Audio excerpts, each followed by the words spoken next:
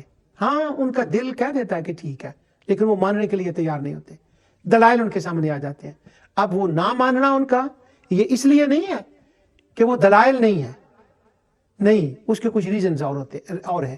تو اللہ تعالیٰ نے فرمایا ابراہیم علیہ السلام کی یہ تقریر اور یہ سارے دلائل، ان فی ذالک الآیات، اس کے اندر بڑے دلائل ہیں، بڑی وزنی باتیں کی ہیں میرے خلیل نے، اور لیکن مانے گا انہیں کون؟ انہیں مانے گا وہ جن کے اندر ضد نہیں ہے، اناد نہیں ہے، اور وہ غلط میں نہیں ہے، میں سیئہ والی میں وہ نہیں ہے۔ وہ لوگ ان چیزوں کو دیکھ کر نہ کر ہی نہیں سکتے، وہ مانیں گے، اور یہ ان لوگوں کے لیے ماننے والی چیز ہے۔ یہ سیدنا ابراہیم علیہ السلام کا ایک خطبہ تھا، ابھی اس کی آیتیں باقی بھی ہیں، لیکن میں نے جیسے کہا تھا ٹائم تو تیزی سے گزر جاتا ہے، جس کے اندر انہوں نے قیامت، اللہ تعالیٰ کے علم، شان اور قدرت کا بیان فرمایا۔ جو کچھ میں نے کہا اللہ تعالیٰ اسے قبول فرمائے۔ وما علیہ الا البلاغ۔